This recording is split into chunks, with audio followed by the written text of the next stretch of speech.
शुरुआत आपके व्यक्तिगत परिचय से करेंगे। अपने नाम, अपने बारे में सारी जो व्यक्तिगत जानकारी वो बताइए।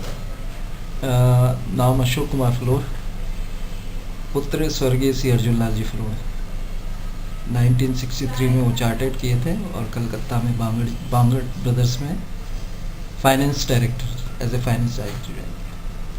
कलकत्ता में मैंने बीकॉम किया सेंट जेवियर्स कॉलेज से और 1996 में जयपुर शिफ्ट हो गया पिताजी की बीमारी के कारण, और फिर यहाँ गारमेंट का व्यवसाय शुरू किया और गारमेंट एक्सपोर्टिंग में आप काम कर रहे हैं।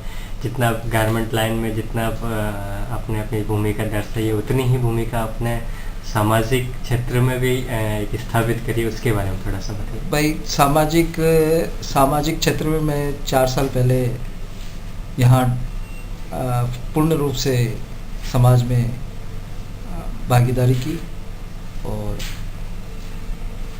आज एज ए MGPS के भवन मंत्री के रूप में मेरा को कार्यभार सौंपा है और सोचता हूँ पूरी ईमानदारी के साथ ये 3 साल अपनी पूरी कार्य क्षमता दिखाऊँ इस क्षेत्र में, सामाजिक क्षेत्र। जी सर, इस बार के जो चुनाव है उसमें थोड़ा सा एक नया चीज़ जो देखने को मिली है, कुछ कम उम्र के लोग, युवा लोग, कुछ व्यवसायी लोग जो इतने प्रतिबद्ध है कि उनके लिए सुबह 6 बजे मंदिर जाके पूजा करनी पड़ती है, 10 बजे सांगानेर जाके उनकी नई फैक्ट्री संभालनी पड़ती है। समाज ने उन लोगों को भी जिम्मेदारी सौंपी है। समाज की इस दिशा को, इस भावना को आप किस रूप में रहते हैं? समाज क्या भाई बहुत पॉजिटिव रूप है।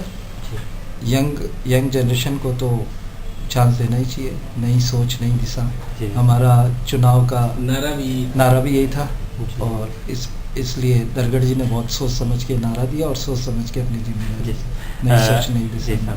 जिस समय आपने चुनाव लड़ने की जो आपने योजना बनाई थी, जो आपने मैनिफेस्टो बनाया था, आपने जो एक पंचलाइन बनाई थी, नई सोच नई दिशा, उस समय एक भावनात्मक रूप रहा होगा। अब जब आपको समाज ने उस नई सोच नई दिशा की चीज़ को एक्सेप्ट कर लिया, स्वीकृति दी है, तो कार्यात्मक स्वरूप भी आया होगा। तो वो कौन सी नई सोच अपन समाज को देना चाह रहे सब मिलके? भाई नई सोच, नई टेक्निक। भाई आज जो अपने एक धरा चल रहा था, पुरानी सोच पुरानी तरह से चला, उसे अब दुनिया के साथ कदम से कदम मिलाना और आने वाली जनरेशन को नई टेक्निक से एजुकेशन कराना, नई टेक्निक देना उनको, ताकि वो दुनिया के साथ कदम से कदम मिला के चल सके। जी, दरगढ़ साहब के जो सहयोगी हैं, जितने भी उनका जो पूरा मंत्रिमंडल बना है, उसमें सभी लोगों की एक बात सामने आई है कि समाज में हमारे संवाद की कमी थी, बैठक मिलना जुलना थोड़ा कम था। जो अब हम लोग हैं, कोशिश ये करेंगे कि जो मिलने जुलने का जो दौर है, चाय के कप जो भरे जाए वो जल्दी बार भरे जाए। आपका उसके बारे में क्या कहना है?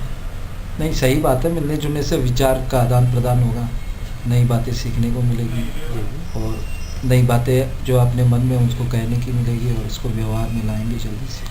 आप एक प्रोग्रेसिव सोच के व्यक्ति हैं। मैसूरी समाज में कुछ रूढ़ियाँ भी हैं सर, कुछ ऐसी बातें हैं जिससे मैसूरी समाज के आम मैसूरी हैं जो थोड़े से कम सक्षम हैं, उनको कई बार उनको एक ऐसे एक दबाव के रूप में उस चीज़ को, समाज की परंपराओं को चाहिए। उसमें तो अपने को उनको जोड़ना पड़ेगा और समाज की जो धारा है उनके साथ लेकर चलना पड़ेगा, ताकि वो उभर के आए अपने विचारों से और नए विचारों के साथ तालमेल बैठा के आगे कदम बढ़ा। अगर अपन रूढ़ियों की बात करें तो कोई कुछ ऐसी रूढ़ियाँ जो एकदम आपको स्ट्राइक करते हैं कि नहीं ये गलत है हमारे समाज में, हमें कोशिश करनी चाहिए सब मिलकर इस रूढ़ी को ख़त्म करें, कुछ ऐसी रूढ़ी आप अगर हमें आइडेंटिफाई करें? भाई सबसे बड़ी रूढ़ी तो है जो शादी ब्याह में अपने जो दिखावा करते हैं, जो इतना खर्चा करते हैं, उसकी इतनी आवश्यकता नहीं है।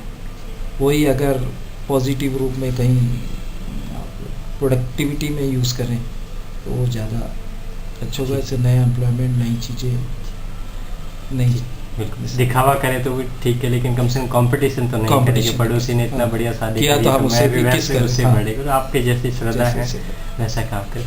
अब एक एंटरप्रेन्योर भी हैं, उद्यमी हैं। मैसूरी समाज वैसे युवा तो काफ़ी उद्यमी, लेकिन कहीं भी कुछ लोग युवाओं में, कुछ लोगों में उद्यमिता की कमी नज़र आती है। उनमें थोड़ा भय होता है अपना खुद का व्यवसाय चलाने को लेके, और उस भय के कारण वो चाह के भी व्यवसाय नहीं चला पाते।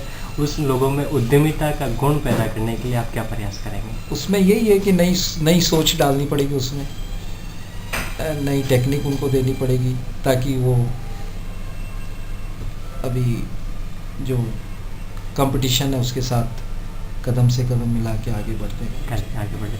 आपके अपने जो व्यक्तिगत व्यवसाय है उसमें भी मैत्री समाज के लोगों को कुछ प्राथमिकता रूप में कुछ सहयोग देने हाँ, की कोशिश करेंगे, उनमें हाँ, साथ लेने को, ट्रेनिंग देने का या साथ में कोई काम में इन्वॉल्व करने का। भाई अगर कोई आना चाहे तो इसे मोस्ट वेलकम। मैत्री एकता हमारी मैगजीन का एक मुद्दा, हमने सामाजिक मुद्दा उठा रखा है। हमें कहीं न कहीं महसूस होता है कि जो मैत्री समाज का एक बहुत महत्वपूर्ण पहलू है, महिला महेश्वरी है, उनको सामाजिक जिम्मेदारी में कहीं न कहीं हम थोड़ा सा कम आंक रहे हैं, कम जिम्मेदारी उनको सौंप रहे हैं। हम समाज के चुनाव में भी शामिल नहीं कर पा रहे हैं, कार्यकारिणी में भी शामिल नहीं कर पा रहे हैं, और उनको एक अलग संगठन के रूप में हमने रखा। वो संगठन कोई ज़्यादा बड़ी भूमिका के रूप में सामने नहीं आता है। आपका क्या सोच है? नहीं, इनको जोड़ना चाहिए और कार्यकारिणी में भी लेना चाहिए, और ये जो चुनाव में उसमें भी भागीदारी होनी चाहिए। जो नए सोच के जो आपकी जो हाँ। टीम है साथ में, अपने लोगों को आप कुछ इस बारे में कुछ योजना कुछ कहेंगे, बताएंगे? जरूर ये बात उठाऊंगा और कोशिश करूंगा कि ये बात पे अमल हो। जी, मैं बेबाक दो लाइनों में समाज को लेके आपकी अपील जानना चाहता हूँ। समाज को आप क्या कहना चाहते हैं? समाज को यही कहना चाहते हैं कि पूरी ईमानदारी के साथ और आगे आए और महसी समाज को अन्य समाज से ऊपर उठा के और अच्छा कार्य, अच्छी सोच दें और अच्छी जनरेशन, आने वाली जनरेशन अच्छी सोच के साथ आगे बढ़े। जैसे आप कपड़ों को अच्छा स्वरूप देते हैं, हमारी उम्मीदें हैं कि मैत्री समाज के भी कहीं न कहीं जगह आपका जो एक पद मिला है उसके साथ जरिए मैत्री समाज को भी अच्छा स्वरूप देखने को मिलेगा। जरूर पूरी कोशिश रहेगी। बिल्कुल, धन्यवाद।